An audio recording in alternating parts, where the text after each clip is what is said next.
Britain is to have a national theatre, and on the site at South Kensington, famous actors and actresses and even critics and others came to witness the handing over of the deeds by Sir Robert Van Sittart to Mr. Bernard Shaw.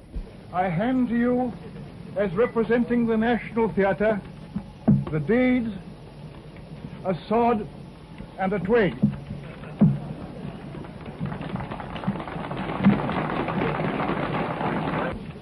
I suppose that I am here as the next best thing to Shakespeare.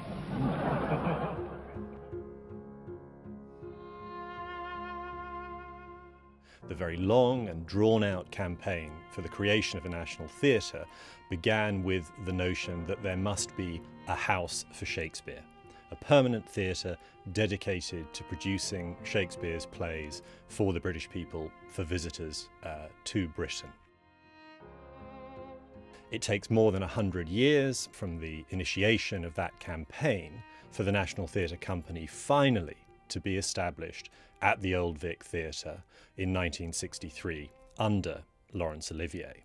And the symbolism of Shakespeare's value to the National continues because the first production of Olivier's company at the Old Vic is Hamlet, directed by Laurence Olivier and starring Peter O'Toole.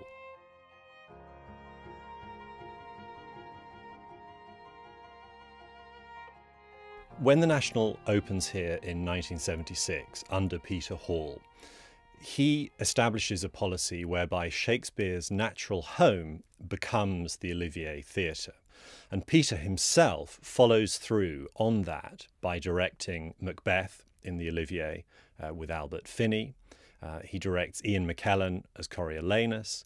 He directs Anthony Hopkins and Judi Dench in Antony and Cleopatra. And around his own productions, there are other Shakespeare plays produced by other directors. John Schlesinger directing John Gielgud in Julius Caesar. David Hare directing Anthony Hopkins as King Lear.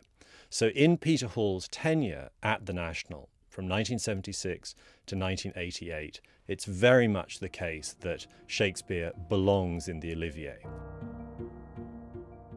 Peter Hall's successors have very much continued that tradition. Within a year of taking charge as director, Richard Eyre was staging Hamlet in the Olivier, and he later staged Macbeth in the Olivier.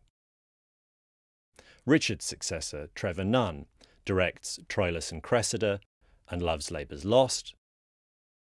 And since Nicholas Hytner has taken over, he has directed a great deal of Shakespeare in the Olivier. He starts with Henry V, he directs Henry IV Parts 1 and 2, he directs Much Ado About Nothing. I think it gives the director of the National, whoever it is, a great freedom to say that because we do not have that core obligation to keep producing all of Shakespeare's plays on a continuous cycle, if you like.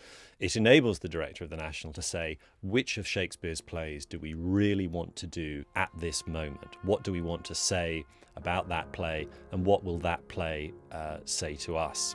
And what that means is, although Shakespeare has a great and deep history with the National, there are still Shakespeare plays yet to be produced by the National. So going forwards, there could be, I think, great excitement for the moment when the National finally reaches a play that it hasn't done.